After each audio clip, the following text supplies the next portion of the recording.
Okay, we have Carson here, and he wants to go straight to questions. We'll start here on the left side. Hey, Carson, Zach Klein, Channel 2 in Atlanta. With the rules now allowing iPads on the sidelines, how do you think that will help you? Is it too much information overload? What kind of advantages and disadvantages you see where coaches talking to you about this new technology? I actually didn't know that, so that's my first time hearing that. I'm actually super excited about that. That's super cool. I think going back and watching film this past year, I almost wish that we did have iPads on the sideline because there's so many different situations that happen throughout a game. But when situations repeat, a lot of defensive coordinators end up going back to what worked before, and they'll repeat calls.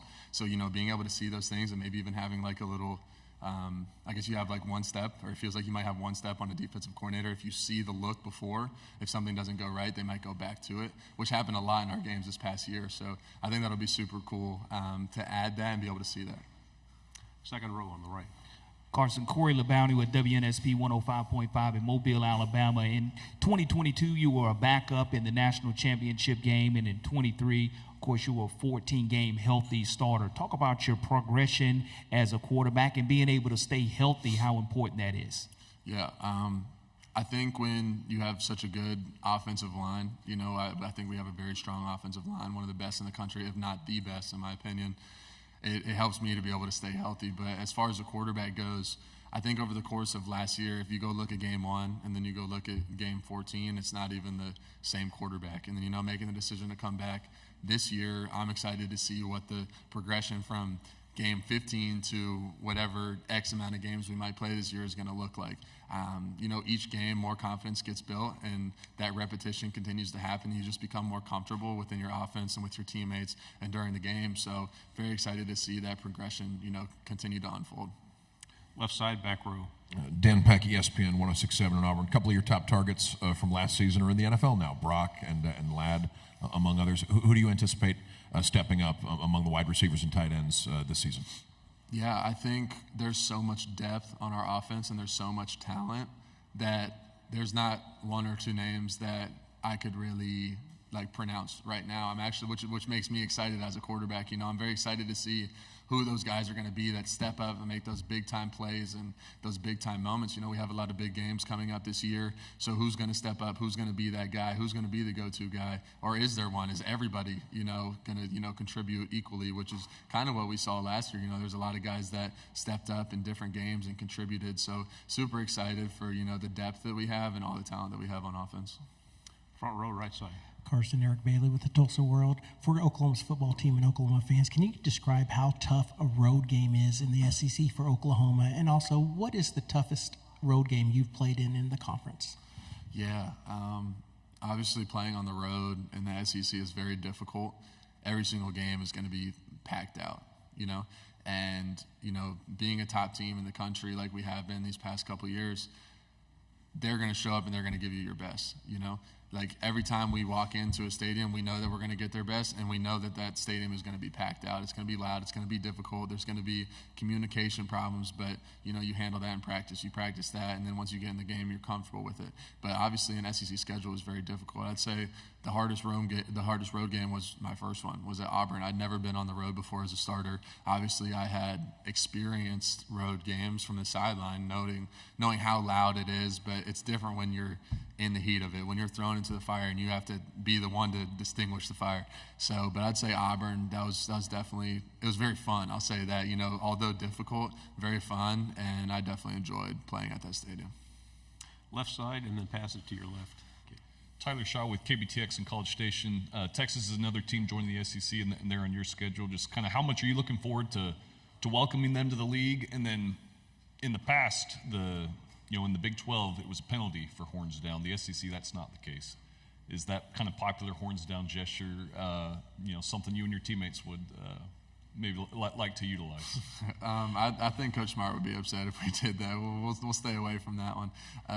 But no, obviously, we do have them on the schedule. I'm very excited to play at that state. I've never been there before. I never visited, never seen it. So very excited to play them. Obviously, a very talented team, and obviously we have a tough schedule coming up, and we have some big road games against some really talented teams in cool environments.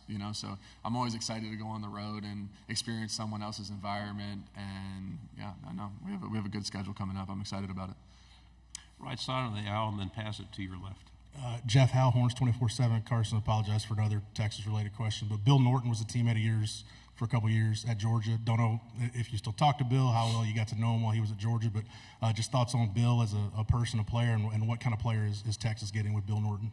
Yeah, I think we had a pretty good relationship whenever I was at the University of Georgia. So actually my first visit, he was on his official with two other guys that he came in with initially.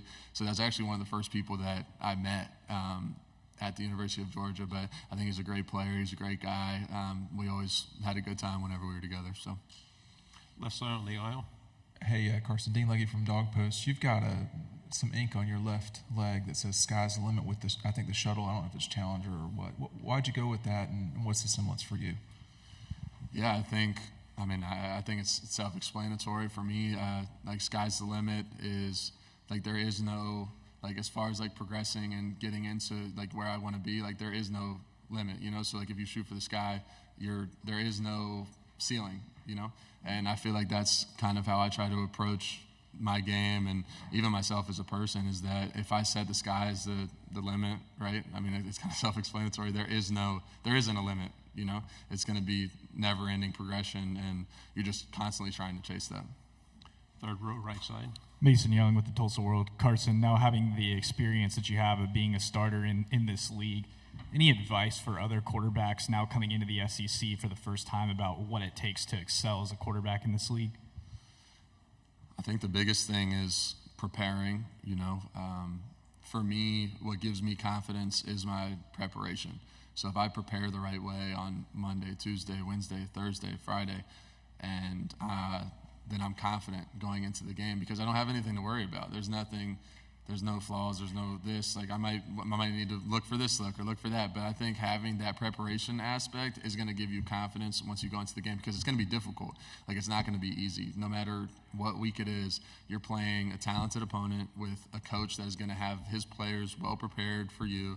They know your tendencies, they know the plays you run, so you got to be prepared for what they're about to bring at you. But yeah, I'd say that preparation is the biggest thing that gives me confidence. On the aisle here and then pass it back. Hey, Carson. Tony Reese, WTV, Columbus, Georgia. Can you talk about the type of player Michael Williams is and kind of what he means to the team? Yeah, absolutely. I mean, Michael is truly like one of the most talented, gifted athletes that I've seen come through the University of Georgia, and that's a lot, you know, given the guys that have come before him at his position. But I mean, he's a top dog. You know, he's going to make plays in the backfield. He's going to shed blocks. He's going to be able to pass rush.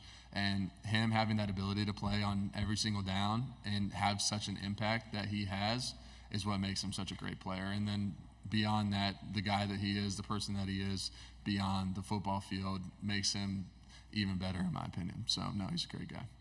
On the aisle, please. Carson, Aaron Mukes, WALB.